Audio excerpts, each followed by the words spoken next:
What's up, everybody? What's up?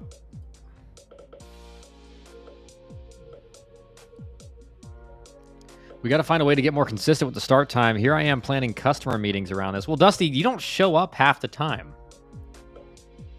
You don't show up half the time. Half the time we're in chat and everybody goes, "Where's Dusty at?" You're nowhere to be found. So we're not, too worried about you making the stream or not, okay?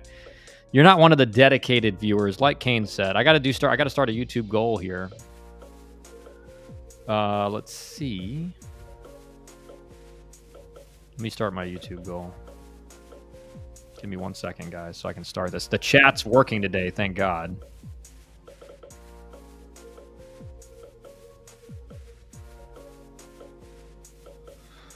All right, we're doing with the goal. We only need 4 more.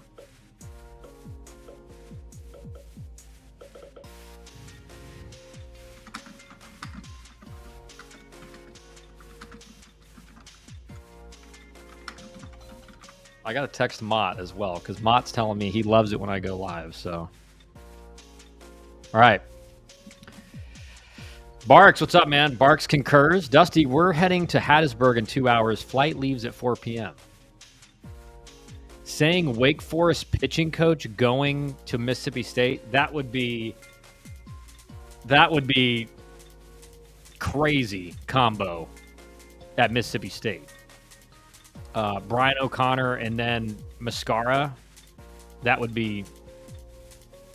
What does it say about the state of the ACC that Brian O'Connor is leaving for Mississippi State, or is it just a credit to how good of a job Mississippi State is? I think it's a little bit of both, Zach, but I do think the biggest motivation is kind of what Dusty has talked about in the chat, is that super conference is coming faster than I think people think, and like Virginia ain't making the super conference with what they put on the field football wise, right? So the reality is that I think it's a little bit of both, but I do think the reality is, like, if you're going to be in the primetime conference in college sports, like, you got to be at Mississippi State, not UVA. So I do think that's the motive. Like Dusty talked about, Dan McDonald maybe jumping ship to another program.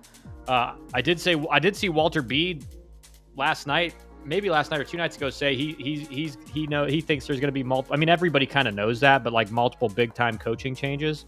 So we'll see.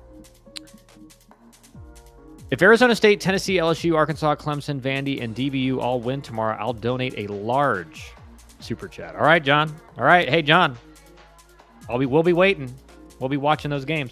That's what Pete Nakos is reporting, the football reporter for On3. Pete Nakos, the football reporter. What is reporting what, Canes? Clarify.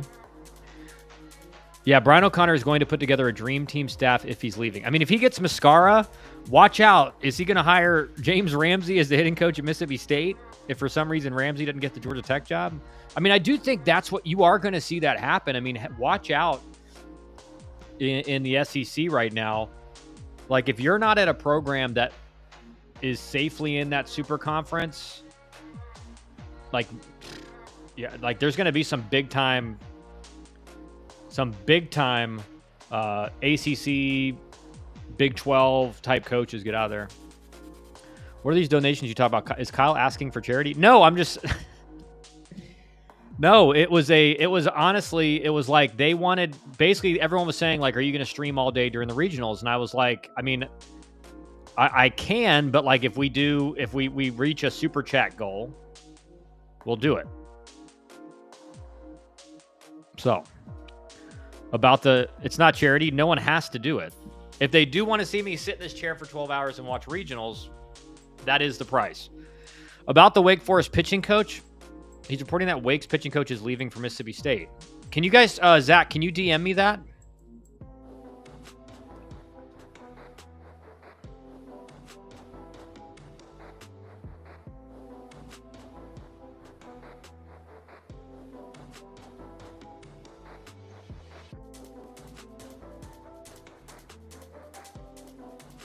Wow, man, that would be like, and I saw some people saying, well, Virginia didn't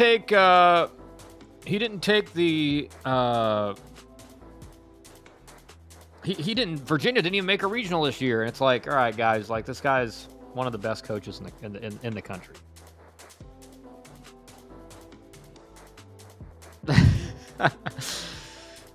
Are you donating the lump sum? Lump sum? It's like $200, or is it going to directly to you? Yeah, it pays my social media team. I certainly am not paying Kyle to hear himself talk. Christ Almighty! You don't have to, Dusty. You don't have to. But if we need 4 more by the end, really by the end of today.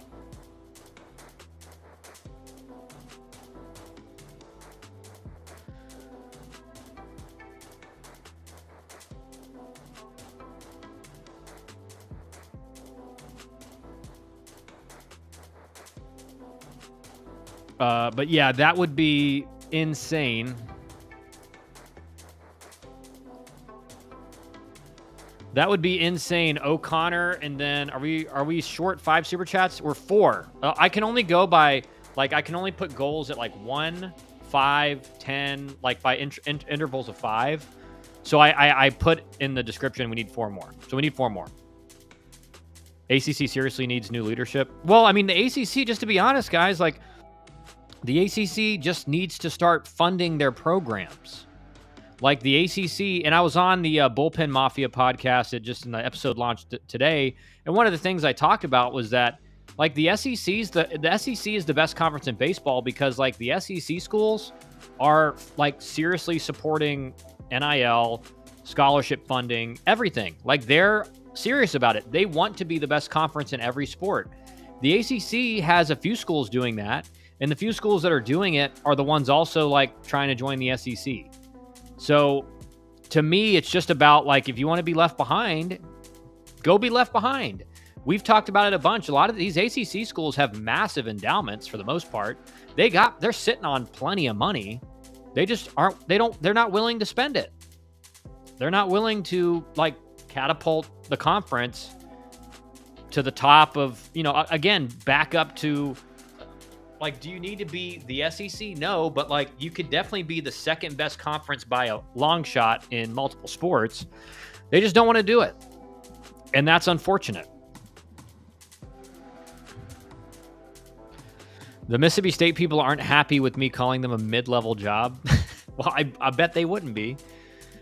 Desperately needs a new commissioner. Yeah, I mean, I don't disagree there, man. But you're just going to get left behind. With all these changes coming up. 954, what's up, man?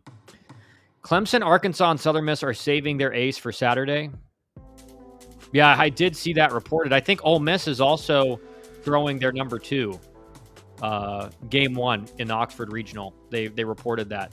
So Ole Miss is saving their ace for Georgia Tech. So I do think that kind of forces Georgia Tech's hand. You can't throw Tate McKee game 1, but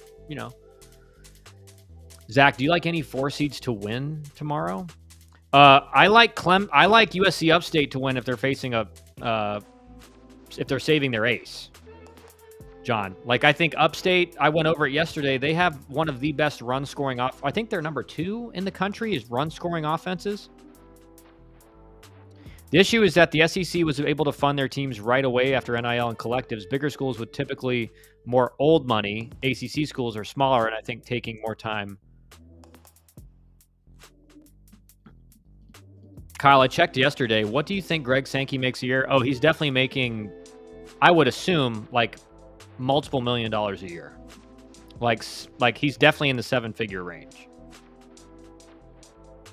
And he's a boss, too. These guys ask him questions, and he's good at the game. We were charitable. Making it a 12-team conference, 12-team playoff. We didn't have to do that. It will be Middleton versus Hugus Saturday night. We're gonna go over the rest of the previews are out in D1 baseball, so we're gonna cover those because I do think they do a great job with those. They just kind of show you the rankings. We'll go over the Oxford Regional first once everybody's kind of in here.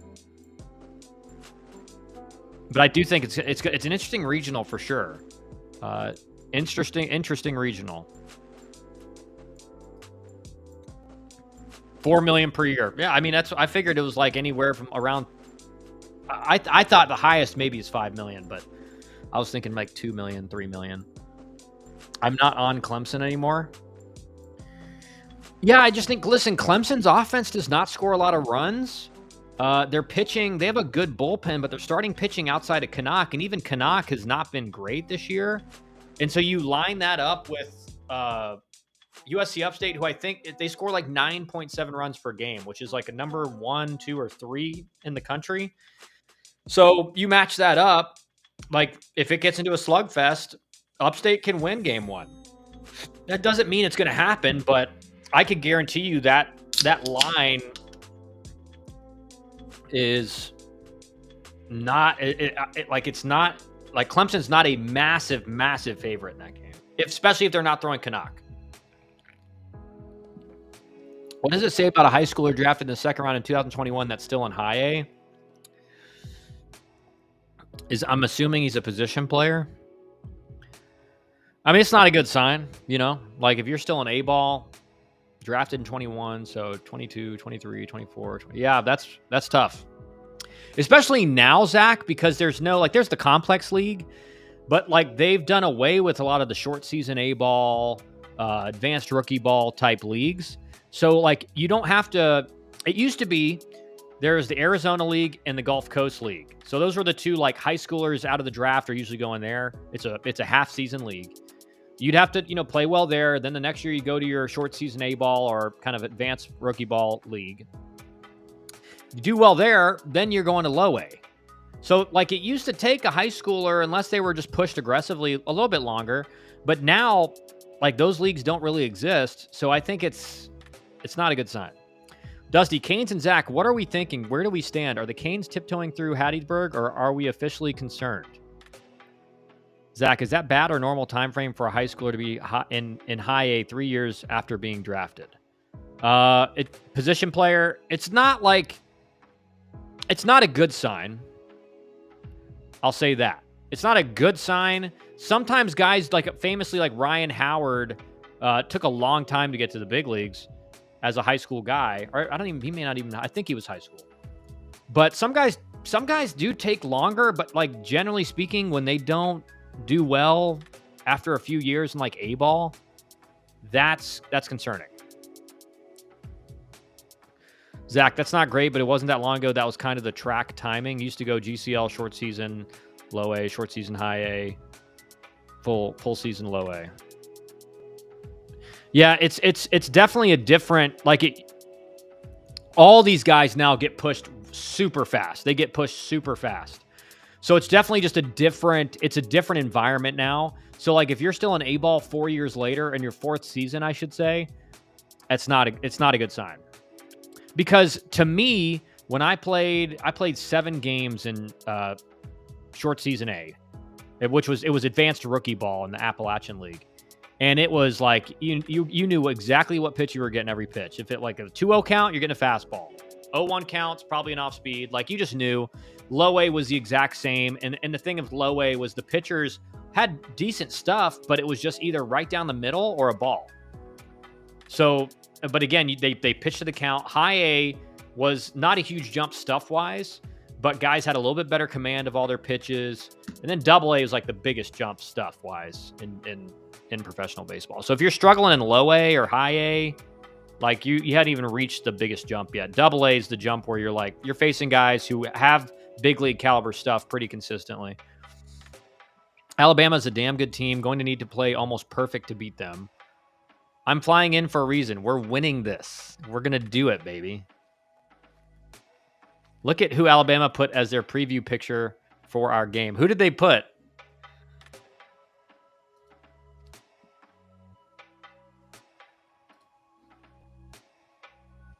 Buck is jealous about the crowns.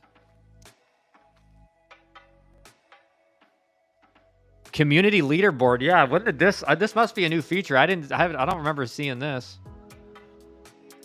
Pretty cool though. A place for fans to stand out in the community. The top 3 get special badges in live chat. It resets every stream, so you can always try again. How do you get on the leaderboard? You'll need to collect experience points or XP. Here's how you get them. Send live chat messages, send super chats, and super stickers.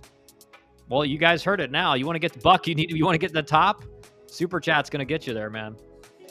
Dusty, the thing about Miami that I think is important to acknowledge is that they have a dog that can carry them through a regional. Not every team has that, even the high seeds. Cuvée, going to need to carry. Yeah, 100%. But I also think, like, if Miami's pitching staff pitches like they're capable and like they did kind of for most of the year, they really can beat like a lot of teams. But it's all like, if Alabama scores 9 runs, 8 runs, it's going to be tough for Miami, unless, like Dusty says, Cuvée is Daniel Cuvée. And I think it's, that's a good thing, but you already don't. I know, Buck. I know. I think it's only based on every individual live stream. So you weren't here to start the stream, so you're playing catch up. You're playing catch up with chats. Who would you expect Virginia to go after? Well, Mac Mullen, who's been there forever, could be the guy that, if they want a continuity of kind of how the program is run, it could be McMullen. I've heard a lot of people say, a lot of people have said that Mike Glavin at Northeastern would be a great pick at Virginia. So it just depends on what they want to do. Cuvée has been waiting for this moment. Pat Burrell assemble. But Kyle, I called this a month ago. Their pitching has collapsed. UVA big board, get it going. I'm up to number 5. I'll get there. Sweet. Number 3. Yeah, Buck's just gaming the system now. Which I think is good for my algorithm on the stream anyway. So that's what we want. McMullen can't shove Brian O'Connor out the door fast enough. Yeah, you know what? It's funny, like, he is, and we've talked about it before, he's one of those assistants that just kind of has stuck around forever. Let me guess, Skylar Meade? No, I don't think so. I think his name's going to be on some boards this summer, but I don't think Virginia makes much sense for him. I do think a guy like Mike Glavin, who's turned Northeastern to what it is, could be a great fit. Again, McMullen could be will definitely be a good fit. He's been there forever. It's just a matter of what the administration wants to do. Like, do they want to like shake things up and make an aggressive hire on like a hot kind of head coach candidate, or do they want to just kind of, again, take like the continuity of having O'Connor's longtime assistant on staff or as the head coach? You want more messages? Question mark. Every time, the more messages you send, the viewership keeps going up, so maybe that's what we do.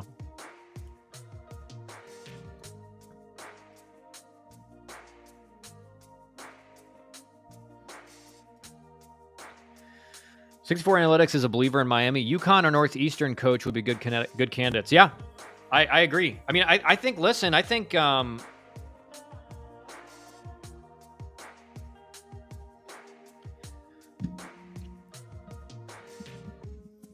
Tom Walter, I've heard, is also being interviewed for the Mississippi State job from Wake Forest. So it could be. It's interesting. Like, could there be a mix-up in the reporting in that, like, Mascara is going to Mississippi State if Tom Walter gets the job? If Walter gets the job, or is he going if it's Brian O'Connor? Like, it's it'd be interesting to see. Western Kentucky head coach would also be a good candidate, potentially. I do think it's like like Mike Glavin is definitely going to be one. I mean, again, we have to wait and see what happens. Like, this could just be Brian O'Connor using Kendall Rogers to get a massive extension. Like, that could be what it is. But I tend to believe that what we're seeing are some of these coaches at really good baseball programs that are seeing the writing on the wall and could be getting, are seeing the writing on the wall of the Super Conference, and their team's not going to be in it, like Virginia, like Brian O'Connor wants to be in the primetime baseball. And obviously we don't know how that Super Conference is going to shake out sport by sport, like, obviously. But it seems like that's going to be the prime time of college sports, so you're going to want to be in that conference. Justin Hare jumped 1 year too early. Could be a good cycle for jobs in the Southeast. Definitely could be. And I think we got a few more, like, big jobs that are going to open up. That's why it's good to have homegrown guys that won't leave you for even $10 million. JD, the right man for the job at the moment. Mississippi State can offer him $10 million and he wouldn't take it. $10 million, Canes, you sure? $10 million's that's a lot of money. That's a lot of money.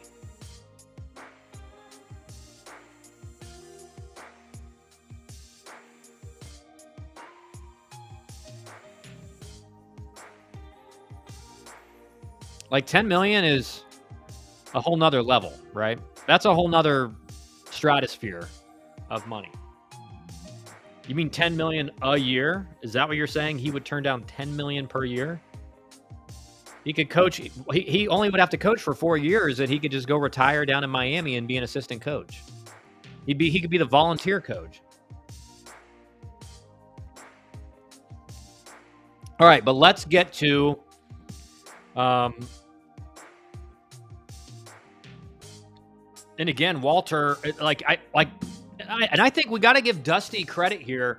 Dusty was calling this about a month ago with the ACC, kind of the ACC legend, like the ACC well-established guys that are kind of in the upper echelon of coaches, like a Dan McDonnell, Brian O'Connor, Walter, guys like that. Obviously DH, but he's already retiring. It's interesting that those names are all being linked to schools right now. But let's get into the previews here. Okay. Another question to you: if Alex Korg does get fired, where would he go? I don't know, because I don't know what he wants to do, and he's got plenty of money, so I don't know what he would do. Would he take a job in college, or would he come to Miami as a special assistant? I don't know, dude. I don't know. I mean, I think there's a lot of coaches at the professional level that, albeit they probably don't quite understand what the recruiting schedule is like now and how much of a grind that is. But on the other side, they have full control of development, running the offense, all that. Like I've told you guys, at the big league level now, like the GM or the president of baseball op does it, sets everything. And the analytics team set everything. So a lot of those guys are like, don't want to do this anymore at the big league level because they don't really have a say in much. All right. So let's look at this. What does Georgia Tech need to do to beat Western Kentucky? One second. I just checked this email here.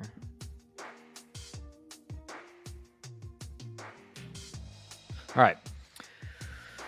Let's see here. Western Kentucky, Smitty, is a very good program. We're going to look at it right now. They have a very good offense. They have a very good pitching staff. They are no slouch. Let's look at these offenses. So Ole Miss, by the numbers, run-scoring offense, has the worst offense in the regional. Georgia Tech has the second best behind Murray State. Again, Murray State didn't play against an ACC schedule, but still, it's an offense that you have to respect. Western Kentucky scoring 8-point runs per game, 70 home runs, good walk rate. All these, look at the teams. All these teams have very good offenses. Ole Miss a little bit lower on the batting average side, but on base over 400, slugging right at 500, and they've hit the most home runs in the regional with 105. So again, these are all good offensive teams. Pitching wise, where is the difference? All right, Georgia Tech has the third best pitching in this regional as far as runs allowed per game, which again, that is the most important stat. Runs allowed per game, you give up less runs than you score, you're winning a lot of games. So Georgia Tech's got the second best behind Western Kentucky, who is fifth in the country, giving up 4 runs allowed.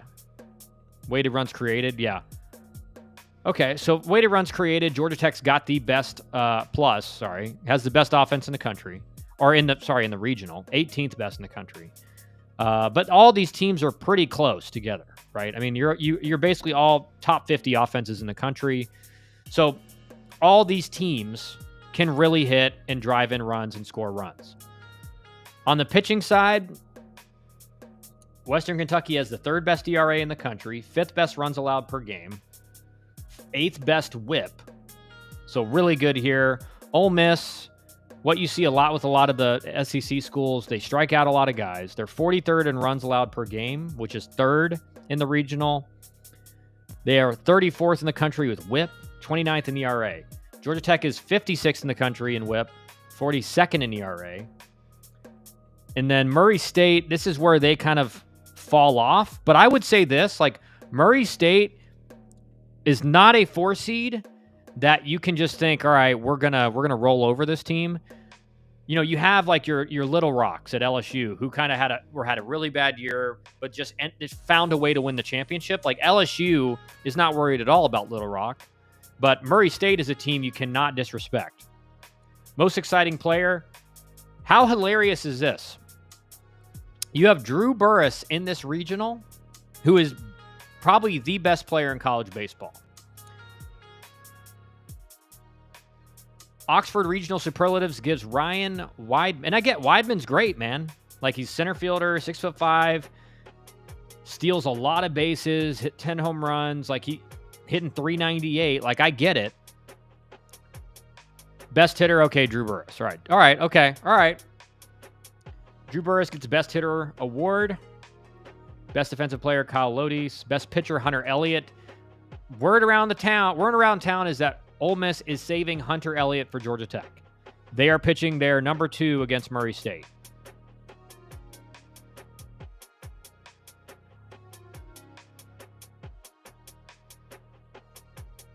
Georgia Tech gets best offensive team in the regional.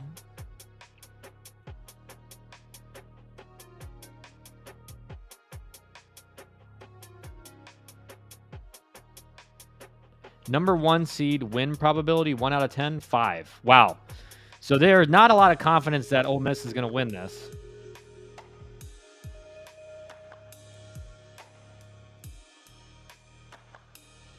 All right, let's go to some of these other regionals. That the Hattiesburg Regional. This is what Canes and Zach, they've been waiting for this all day. They've been waiting for this all day. So let's look at the Miami Hurricanes.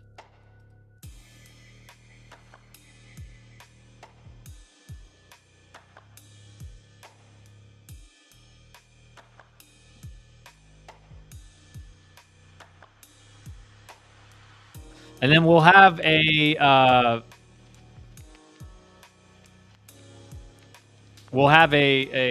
interview from Brian O'Connor that could be an indicator that this scoop by Kendall Rogers is legitimate. I like the comment, Georgia Tech, who could have hosted, but D1 Baseball didn't want that. They could have been a host, but we didn't think they should be. Heading to the airport at 2 p.m. We are ready, baby. All right, Canes, here we go. So, Southern Miss, let's look at these offensive numbers in this regional. So, actually, the good thing for Miami is they're not facing really any elite offenses. If you look at weighted runs created plus, Southern Miss is 45th. Alabama is 63rd. Miami is 206th, which is insane. And then Columbia is 45th. So, albeit Miami has the worst offense in the regional, they're not up against like a massive, like one of a top 20 offense in the country. Alabama and Southern Miss both hit the long ball. Miami's only hit 68. But like I said, and team batting average wise, Alabama's only hitting 280. Like Southern Miss hitting 305. Miami's hitting 273. But it's just, I don't think they're like Miami's kryptonite is, Bama's 110. Yeah, like these offenses are not elite by any stretch of the imagination. And that's Miami's kryptonite, is if a team scores like 8+ runs, like Miami's in trouble because that's just not something they're built to do offensively. Yeah, I thought it would be better too, Buck. Now let's look at the pitching numbers.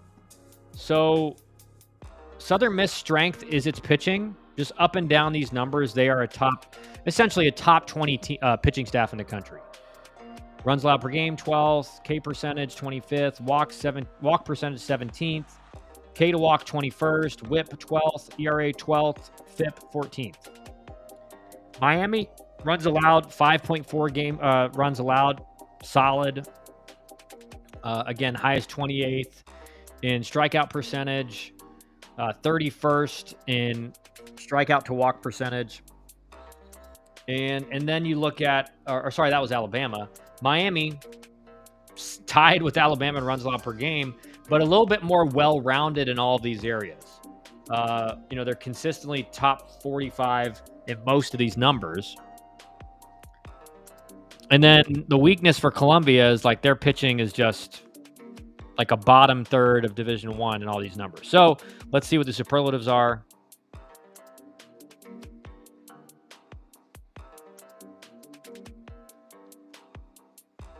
Best hitter, Miami third baseman Daniel Cuvée is hitting .378 with 17 doubles, 1 triple, 16 homers, and an 1161 OPS. He also has 76 RBIs in 54 games. Yeah. Yeah, see, he's got to do Daniel Cuvée things. Michael Torres, best defensive player. Canes will like that. Best pitcher, Southern Miss right-hander J.B. Middleton on Monday was named the winner of the Ferris Trophy given to the best player in the state of Mississippi. He is 10-1 with a 2.01 ERA with 114 strikeouts and 98 and a third innings pitched. Middleton is a high-end prospect who maintains his 93, 96 miles per hour velocity deep into games. Just decided I'm going to this Hattiesburg Regional. It's only 3 hours away from me. See y'all there. Canes. John's going as well.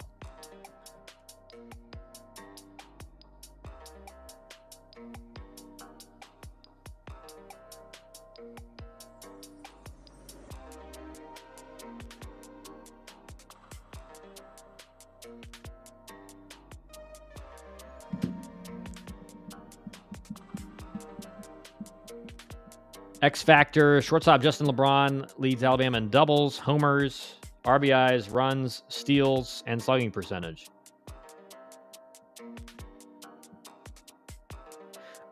He is one of the most talented players in the country, a leading early candidate for the number 1 overall pick in 2026, and he can take over a game on offense as well as defense if he's rolling. San Diego State just fired their coach. Tickets keep dropping in price. Check StubHub, John. Awesome. Does Southern Miss skip number 1 for their first game, saving for second game Bama-Miami matchup? I would go with probably Buck, but I don't know. I think that's probably the way they go. Wanted to road trip to Oxford. Can't convince Hubs. John, good luck getting tickets. They're like football ticket prices. Bring your Arizona State gear so it's easy to spot you. So wait, John, you live in the new Tornado Alley? Best starting rotation, Southern Miss can send to the mound Matt Adams, 6-2 with a 3.93. Graydon Harris, 4-3 with a 3.63. And starter reliever hybrid Cross Sibley, 7-1 at 3.43. Like, Southern Miss got arms, man. Like, that's the thing.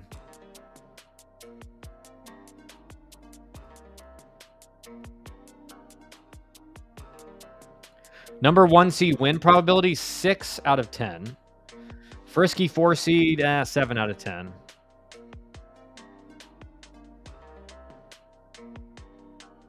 Okay. Now let's go to the Tallahassee Regional.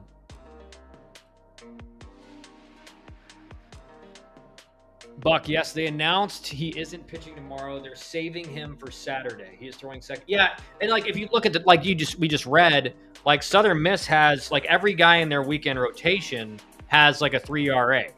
So they're not JB Middleton, but they're solid. They're a guy that should be able to get you the W.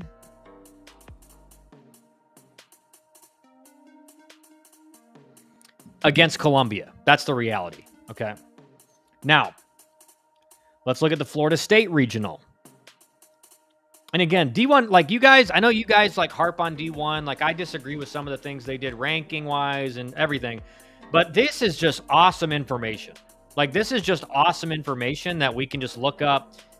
Like they really do a great job covering college baseball, whether you agree with some of the teams they think are better than others or not.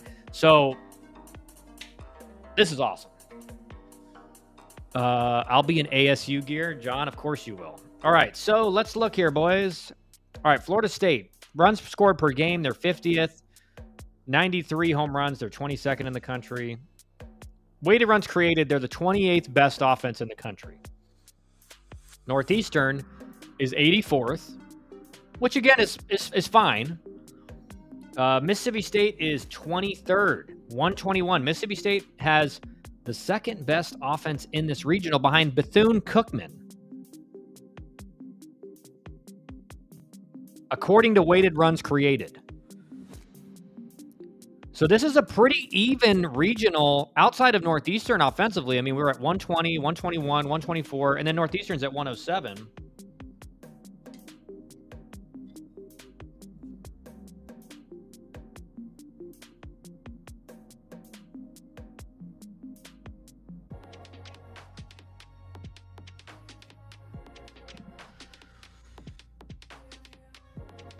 Okay, let's see here.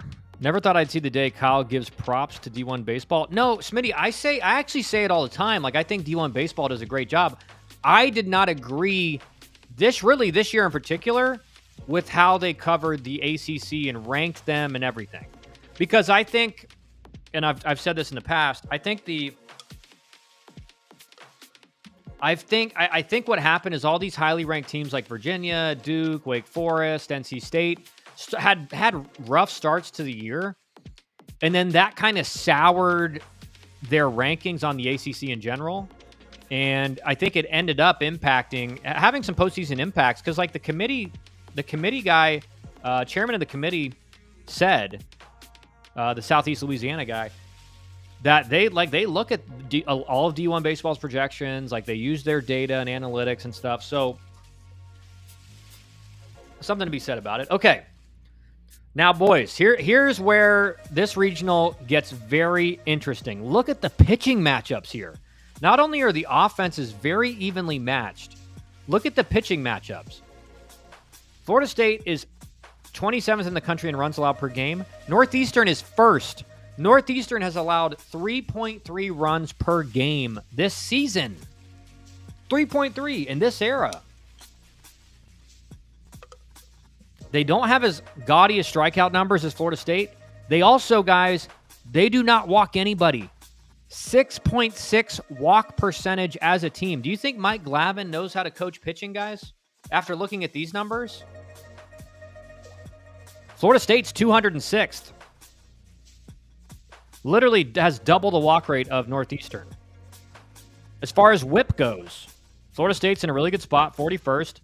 Oh, wait, Northeastern, first, 1.04 whip. ERA, not, and this is because of Florida State's bullpen. They're 48th in the country in ERA. Now, if you looked at their starting rotation, you'd say they're better than that. And they're guys that can go deep. But, oh, wait, Northeastern, first. First in the country, according to FIP. Northeastern is first. This Northeastern, as far as 2 seeds go, is as dangerous as anyone out there because their pitching is so elite. And don't think that just because they're playing bad or a weaker schedule. They have dudes that are throwing it in the mid-90s, and they have a bunch of them. As far as Mississippi State goes, look at one thing that Mississippi State really struggles with. They're 222nd in the country in strikeout percentage. They strike out 20% of their at-bats as a team, or almost 21%. Pitching-wise, Mississippi State strikes out 4th in the country in strikeout percentage, 45th in walk percentage, 3rd in strikeout to walk percentage, 11th in whip. This is a pitcher's regional. Yeah, get FSU starters out of the game. It's possible. 100% 954. And then if you look at Bethune-Cookman, pitching is definitely the weaker side of their team. But, like, the numbers aren't terrible. They're not terrible. So I do think this is going to be a very interesting regional to watch because Northeastern, I think, is really going to surprise people. And again, I think if your team is not super educated, they're going to think, oh, it's Northeastern as our 2 seed. We're lucky. It's like, I wouldn't say that. There are going to be a lot of strikeouts in this regional. Yes, there will be. That's a good point, Buck. You look at Florida State, they strike out 21.2% of their bats. They're 241st in Division I out of 300 teams, 300-ish teams. So that's not good. Northeastern's 156th. Mississippi State's 222nd. Bethune-Cookman's 83rd.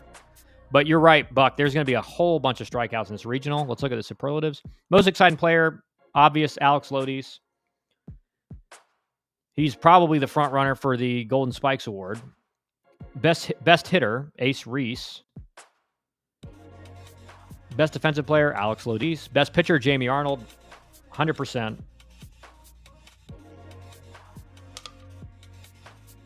97 strikeouts and just 24 walks across 71 innings. X Factor, Harrison Feinberg from Northeastern. Best starting rotation, Northeastern. It was going to take quite the staff to keep Florida State from claiming top rotation honors in this regional. Northeastern has exactly that. The Huskies arrive in Tallahassee with the most dominant pitching staff in the country, leading all of Division I in ERA, shutouts. They have 17 shutouts in this era of college baseball where everyone goes 6 innings. Hits allowed per 9 innings, whip, walks per 9. They're also tied with Arkansas for the best strikeout to walk ratio.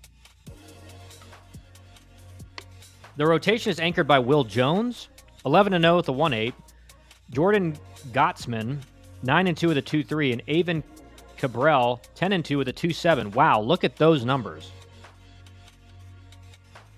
This is arguably the most complete and efficient staff in the NCAA tournament. Watch out, Florida State. Northeastern also gets the best bullpen, and the best offensive team goes to Florida State.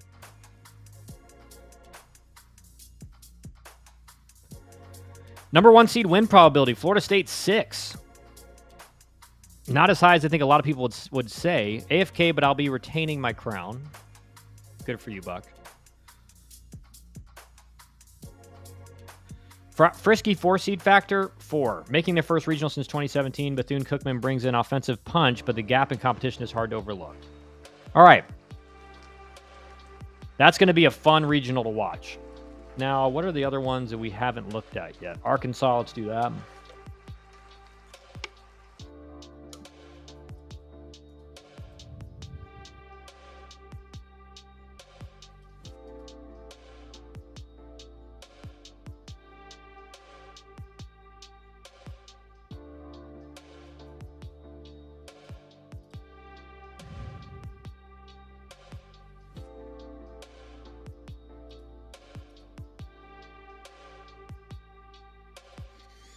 All right, let's look at this Arkansas Regional. I think this is one where you're going to see a high likelihood of a high number for the 1 seed to get out. Let's look at the offensive numbers. Arkansas, one of the best offenses in the country, 14th. Weighted runs created, they are the 6th best offense in the country. Kansas is 39th. Creighton and North Dakota State are 111th and 287th. North Dakota State has a not great offense. They're hitting 256 as a team.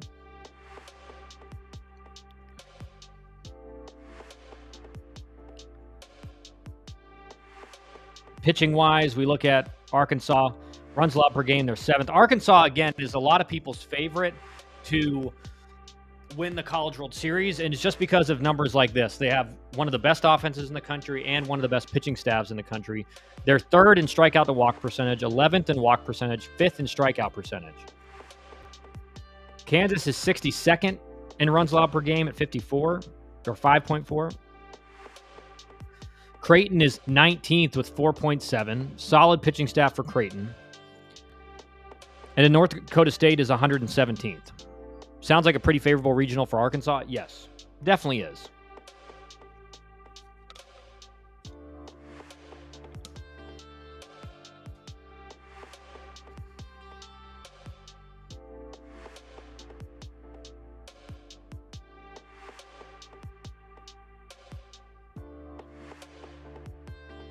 This is honestly could be kind of a boring regional to even look at. Let's look at the Los Angeles regional.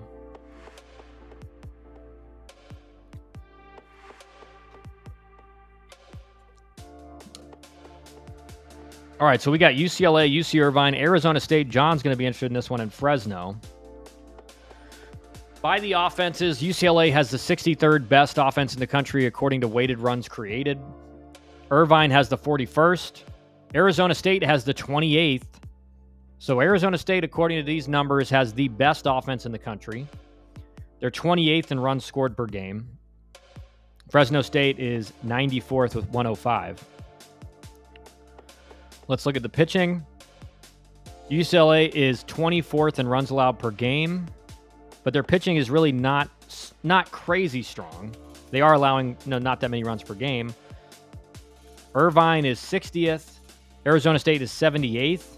But the key for Arizona State is like, look at this. So they strike out. They're 7th in the country in strikeout percentage, but they're also 170th in walk percentage. So if Arizona State can just minimize the walks, like their pitching staff is way better than they've shown. And then Fresno State is 81st in runs allowed per game. So this is a pretty evenly matched regional as far as pitching goes and pitching numbers. No doubt that Cholowski is the most exciting player.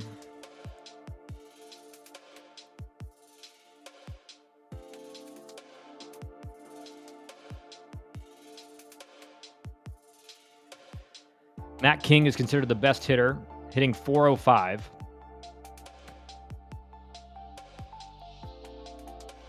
Best defensive player, Murph Gray, third base at Fresno State. Best pitcher, Ricky Ojeda, left-handed pitcher, UC Irvine.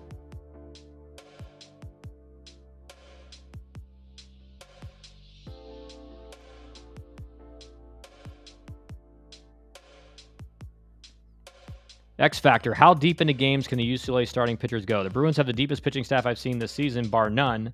Coach Savage is more than comfortable throwing out any of a dozen or more different arms out of the pen, but it's his starting pitching that has a tendency to be a little hither and yon. Michael Barnett has probably been their best starting arm of late, but only once this season did he have a quality start where he held an opponent scoreless. So the question is for UCLA, like their starting pitching's not great. And to win a regional, like you just can't be using up, typically you cannot be using up your bullpen arms super fast because if it goes 4 or 5 games, like you're going to be hurting. Best starting rotation goes to UC Irvine. Best bullpen goes to UCLA.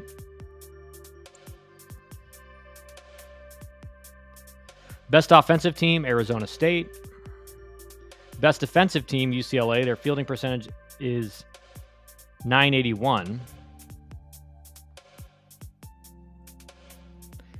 3 elite defenders in the infield. Number 1 seed win probability, 6 out of 10. Frisky 4 seed, 7 out of 10.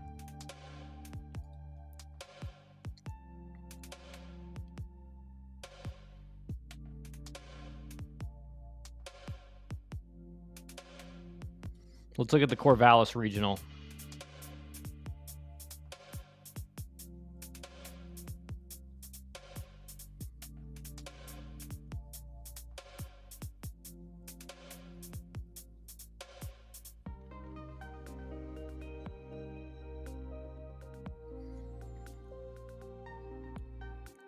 I don't think UCLA gets out, my upset pick. Yeah, I definitely think Irvine can definitely win that regional. I mean, Arizona State can definitely win that regional. So I think that is a tough regional for UCLA. This is my pick for the upset. Look at the numbers. I mean, by offense, Oregon State has the 51st best offense in the country. TCU 75th. USC 122nd. And St. Mary's has the 70th best offense. Pitching-wise, Oregon State is 21st in the country in runs allowed per game. But remember, they didn't play in a conference. They didn't play a whole lot of really good teams.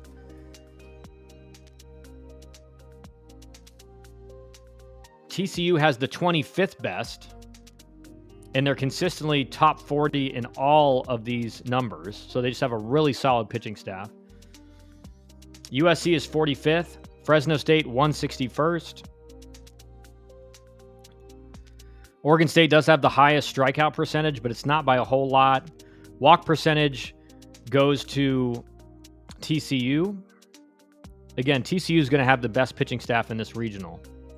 But USC isn't that far behind. They have a lot of top 50 numbers in these numbers as well.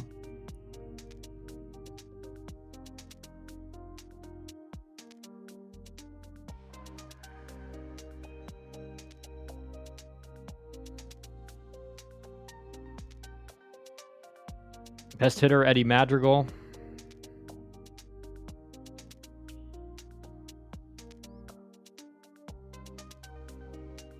Best defensive player, Anthony Silva from TCU. Best pitcher, Tommy Lepore from TCU. The Wichita State transfer has dynamic stuff with a fastball that has been up to 100 this season and a hard changeup that'll throw 89 to 91, but his most effective pitch has been a slider that has created a 40.8 whiff percentage, and opponents have only hit 182 against it this season.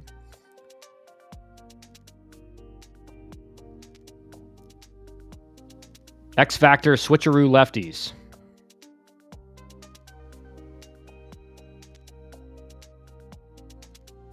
So Oregon State has a few lefties that have gone back and forth, but okay. Best starting rotation, Oregon State. I don't understand. I mean, Segura has a 4.24 ERA.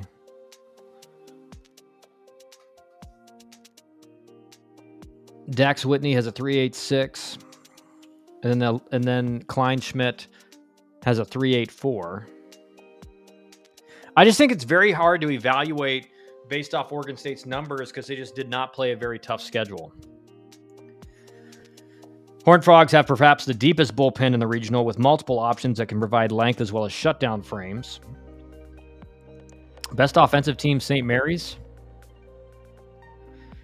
The postseason, they have the best offense in the regional, scoring 7.7 runs per game. Is that Nick Madrigal's brother, I wonder? I was thinking the same thing, but I don't think so because they would have said it, I think.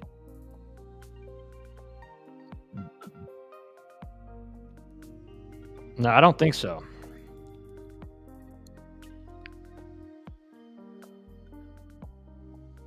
The Beavers sport the number 7 fielding percentage in the nation, in large part due to a middle infield that has committed only 5 errors combined. Yeah, that's pretty good. Number 1 seed win probability, 6. Frisky 4 seed factor, 6. I think this is another regional you could see a potential upset. 100%.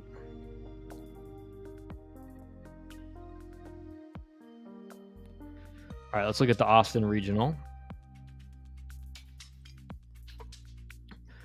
All right, so let's look at the numbers here. Texas has only scored 6.9 runs per game, and they're 94th in weighted runs created. UTSA is 28th at 120. Kansas State is 84th. So by weighted runs created, Texas is the 3rd best offense in this regional. Houston Christian looks like a pretty massive underdog. UTSA has scored 8.8 runs per game. Kansas State scored 7.4. Pitching is where Texas is really going to have a massive advantage, albeit they do not have their Friday starter. He was hurt quite a while ago now. They've only allowed 4.2 runs per game. They're 6th in ERA. They're 2nd in WHIP. Like, just overall really good numbers for Texas. UTSA is 52nd in the country at 5.2 runs allowed per game.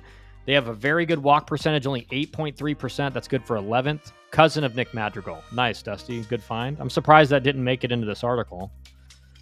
But good strikeout to walk ratio. Great whip. Kansas State pitching staff a little bit worse, allowing 6.2 runs per game.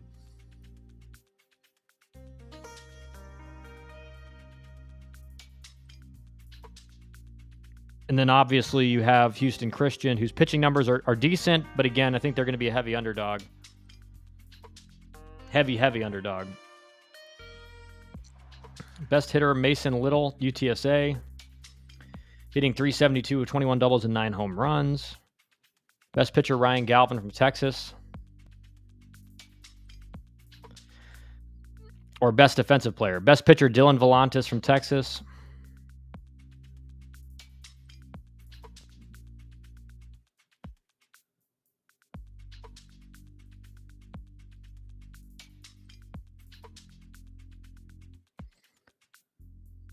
Best starting rotation goes to Texas. No doubt, no surprise there. Best bullpen goes to Texas. No surprise there. Best offensive team goes to UTSA. Best defensive team, Texas. Just seems like Texas gets a 7 to get out of this regional.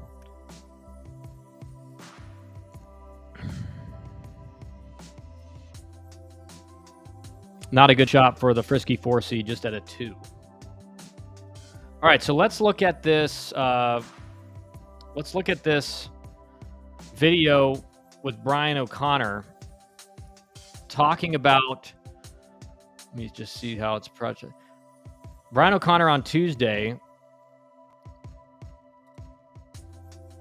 was asked about the rise of the SEC and how the ACC competes moving forward. Today, the UVA coach is being rumored as the front runner for the Mississippi State job. So let's see what he says here.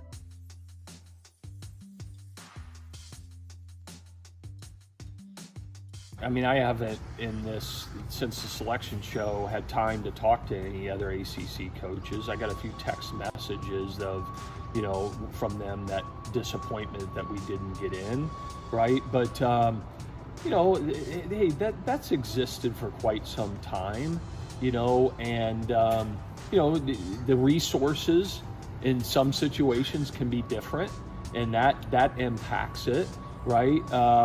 So that exists in every sport. And we're seeing that in college basketball now, the emergence of the SEC, right? And so certainly, when you see bids come out, when you see host sites come out, the fact that Georgia Tech didn't get one and things like that, I'm never going to criticize the committee. They got a very challenging job to do, right? But that kind of sends a little bit of a message of, where a group of people that are on a committee think about where conferences stack up in college baseball. That's interesting. Yeah, so I mean, he's basically saying it, guys, like the ACC in his mind is falling behind.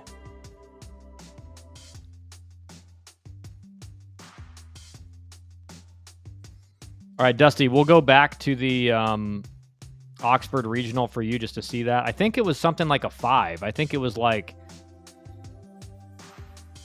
let me see, where D1 baseball.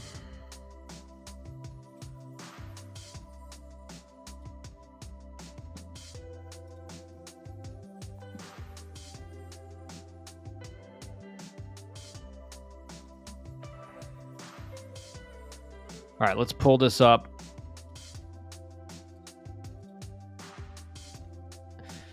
Couldn't even stand up for the ACC. Yeah, I think it was kind of a little bit weak there by Brian O'Connor. I mean, I'm never going to criticize the committee. It's like, dude, the team that won if Virginia had won the regular season title and didn't get in as a host, he would have been very upset. It's interesting that the UVA basketball coach basically said, screw it, and quit suddenly. Might be indicative of the resources and willingness of the administration and donors, 100%. He's part of that if he believes they're falling behind, for sure. Dusty, Tony Bennett was a stud, too. All right, so back to this regional for the Oxford Regional. So the probability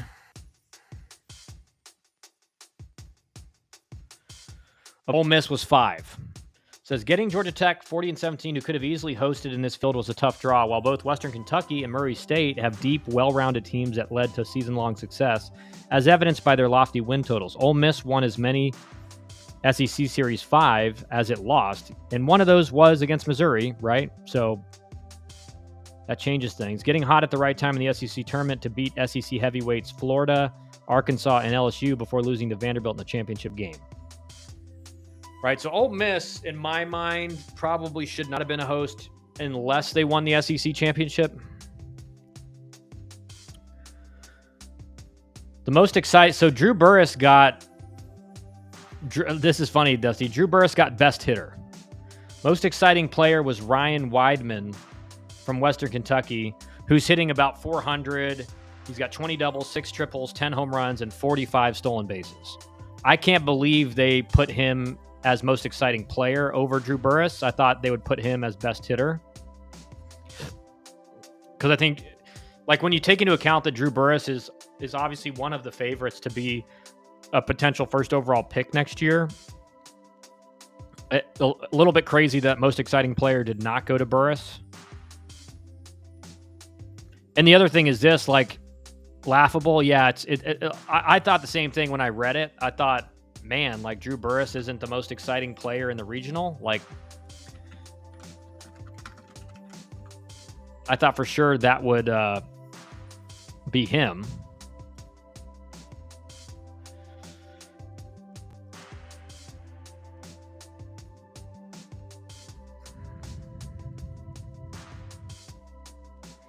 I mean, Drew Burress is OPSing close to 1,200. So strange that he did not get the top or most exciting player in the regional. He did get best hitter. But I think those probably should have been reversed in my mind.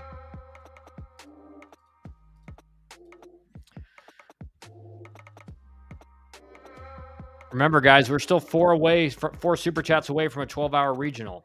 So stream. So if that's something you're interested in doing. The host doesn't have the most exciting player or the best hitter. Okay. Yeah. Ole Miss got, I think, best starting pitcher or best pitcher, who is their ace, Hunter Elliott, lefty, who they basically they've already announced he will be pitching game 2. So he will not be pitching opening game against Murray State, which I think is interesting because Murray State is 20th in the country in runs scored per game. So that could backfire against them. They're 21st in on-base percentage. They're 37th in the country based on weighted runs created. Actually, Ole Miss, based on weighted runs created, has the worst offense in the regional.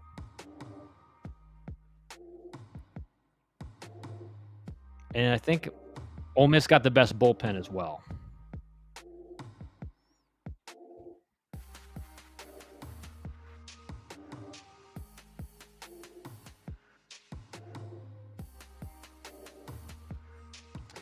So what's the schedule for the stream for the coming weekend? What can we expect?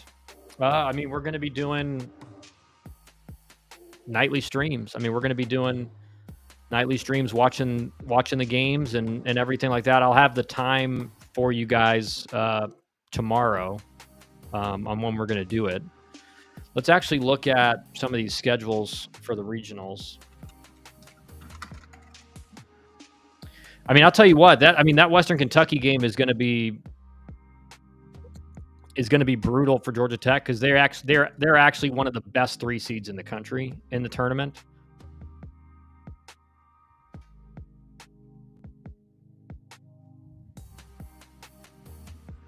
Let's see if we can find anything more on this Brian O'Connor to Mississippi State. How about that coming out as the NCAA tournament's about to start? San Diego State baseball has parted ways with head coach Sean Cole after 2 seasons with the program. Cole and the Aztecs went 20-39 overall and 14-16 in the Mountain West this season. Expect the Aztecs to allocate increased resources to baseball for the next hire. Expect.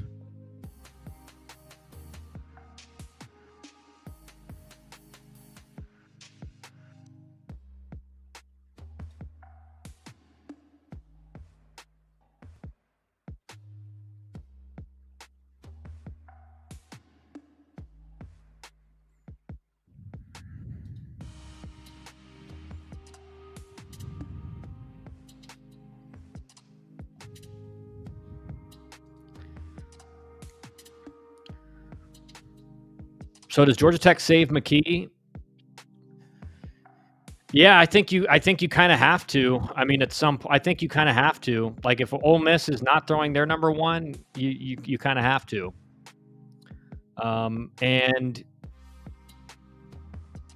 I don't like that, honestly, because I do think obviously you got to win game 1 before you win game 2. But in the same like talking strategy, like, you don't like your chances facing an SEC team's number 1 when you're not throwing your number 1. Like, that just makes it very difficult.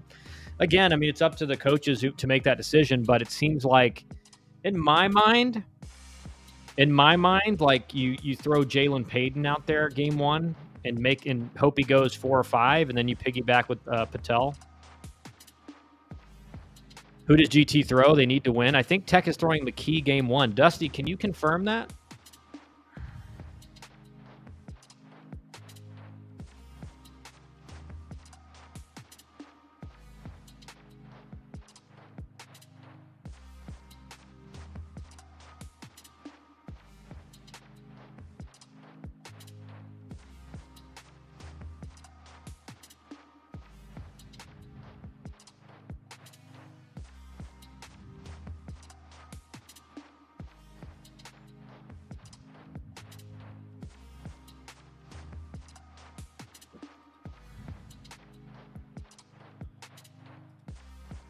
Yeah, I mean, it's a very difficult decision for Georgia Tech because, again, Western Kentucky is very good.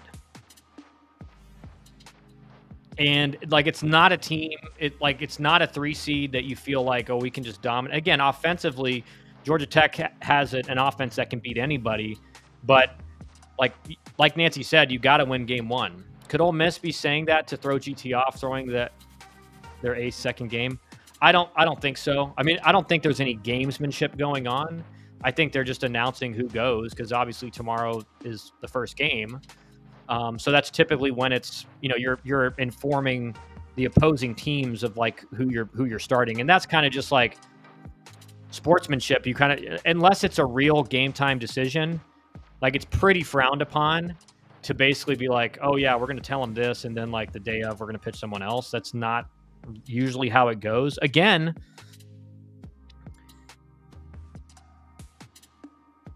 is there something? What is it? Would it be weird if Georgia Tech wins game 1, and now Ole Miss knows they're playing Georgia Tech game 2? They're going to throw their ace off. If Georgia Tech were to lose, maybe they think, you know what, let's just win game 1. But it's an easier decision for Ole Miss because they're playing the 4 seed. When you're playing the 4 seed, you're generally speaking playing a weaker team. Although Murray State, like they said in the preview, is one of the stronger 4 seeds in the field. So you can't just be it's not like you're facing Little Rock in the LSU regional, where it's man, we can pretty much throw our weekend starter and we'll probably win. It's not that. So could Ole Miss switch it up based on who wins game 1? 100%. But I think that's just more than likely they're just letting the teams know who's pitching. I cannot confirm it completely, just the grapevine. Ole Miss fans will be loud and rowdy. Need a pitcher who can ignore that. Yes. And Nancy, this is going to be more in particular, if you do win game 1, that game against Ole Miss is going to be insane. So you need someone on the mound you think can handle pressure and can block out all the noise, because that's going to be a big reason why you win or lose, right? If you throw a guy out there who's not very tough mentally, hasn't been good in pressure situations like that, you're probably not going to have much success.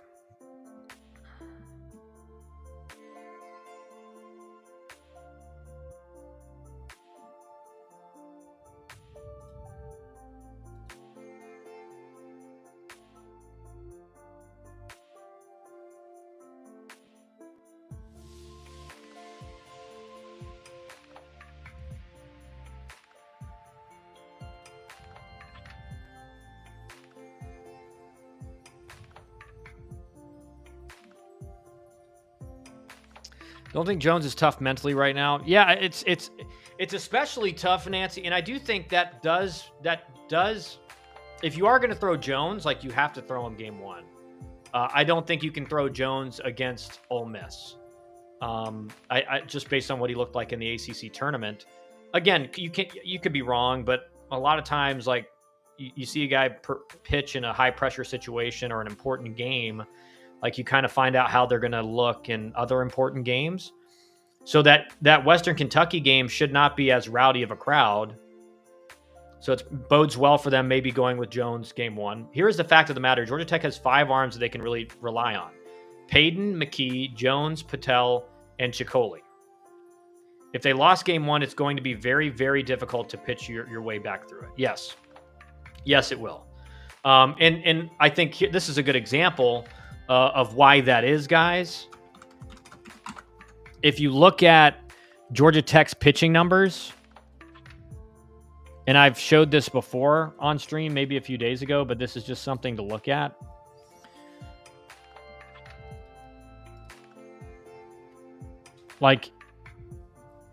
If you look at the individual numbers. So you have Jalen Payton at a 1.8, Mason Patel at a 2.7, Brady Jones at a 4.3, who did not look great last week. Tate McKee has a 5.1, which is really not great, but he looked way better in the ACC tournament. And then you have Cooper McMullen, who's only thrown 7 innings. So you can't really count that. Caden Campbell's thrown 16. You can kind of count that. Caden Spivey's thrown a 3.98, but we really haven't seen him throw a lot recently. Again, it's a little bit weird.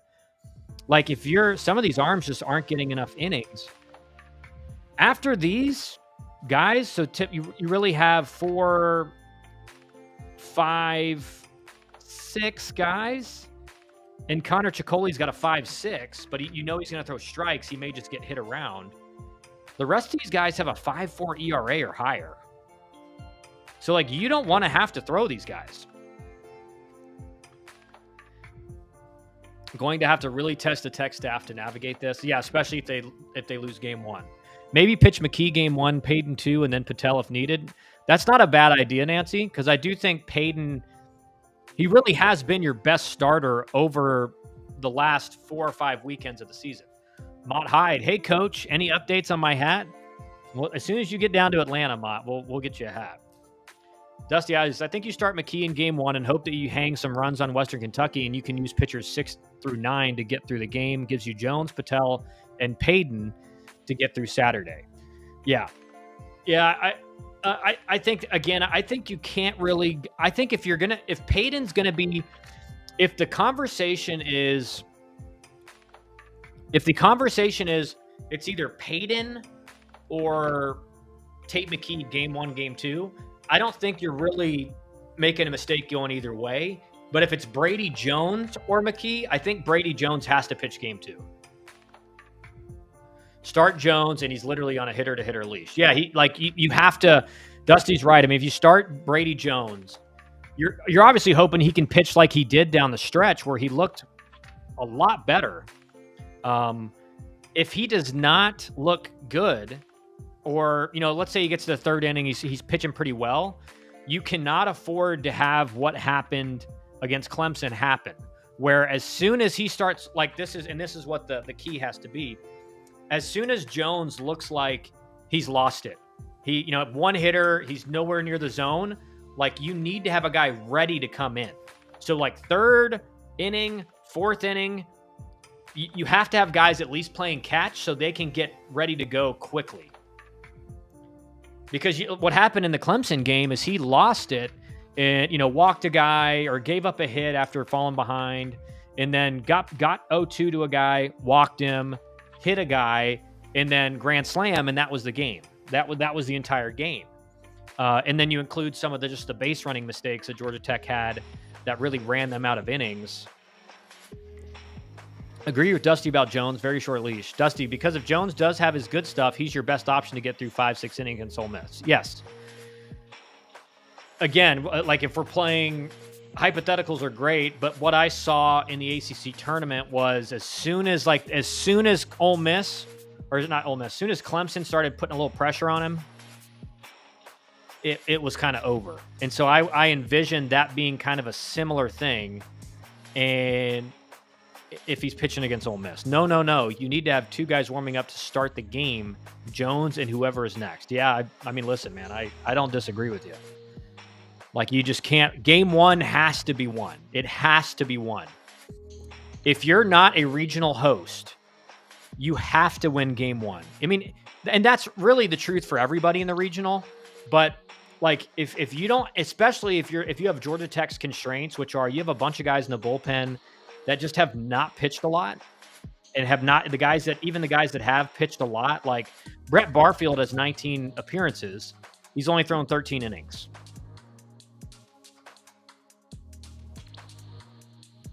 So a lot of these guys, even if they have thrown a lot, they have a 5.6 ERA or a 5.4 ERA. Like, you just, if you're gonna win a regional with Tech's depth of pitching in the bullpen, you have to win game 1. There's just no other way to do it for the most part.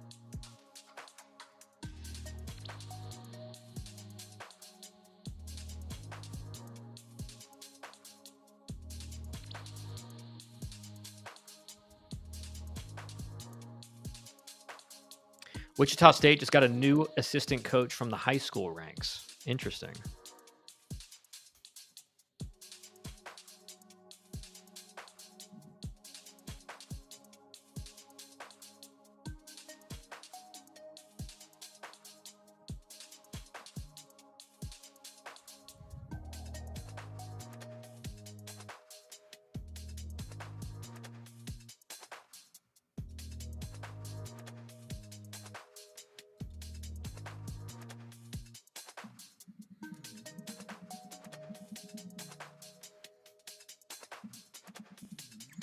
Interesting. From Stillwater High School in Oklahoma. Nice.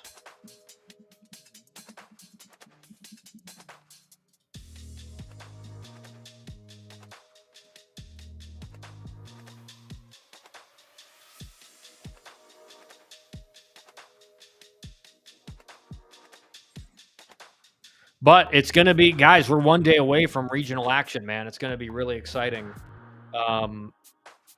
And I do think I do think this year, just based on how the regionals are set up, we are going to see, like, I think a decent amount of upsets.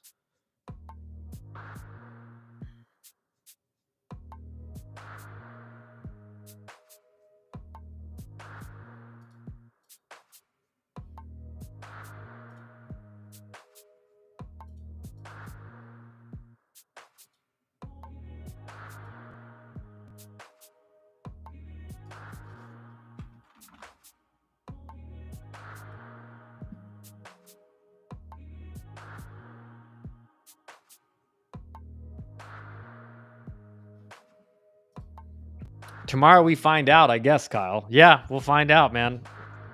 We'll find out who's. I'm surprised it hasn't been announced from who's pitching for Georgia Tech yet. But I get it. It's like a difficult decision. It's a very difficult decision, and who knows? Like I can guarantee that's a decision right now. They're just they're probably changing their minds every 20 minutes on.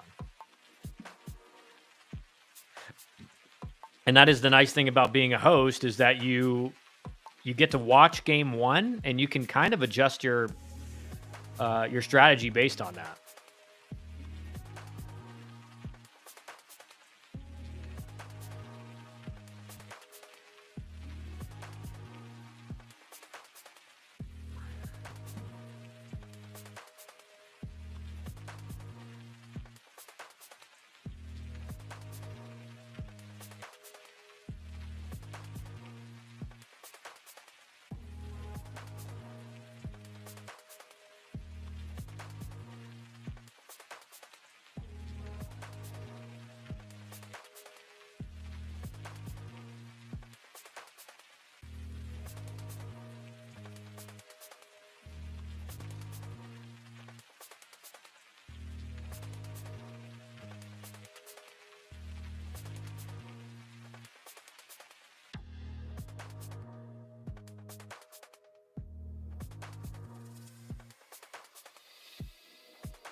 Kyle, have you gone public with your final Omaha 8 after regionals have been set? I don't think so.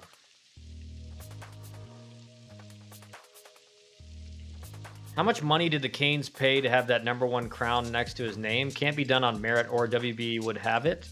It's just, I guess it's, I just saw it today. I guess it just is it's a single, it's in each individual stream. It's how much you interact with the chat. Is John Murphy a Fed? No, he's a member. He is an Elite Sports advising guy. Canes, Marty coached at both OK State and Washington State before that high school job. Yeah, I haven't seen it. I didn't even see that he got the job. Canes has all the inside info somehow.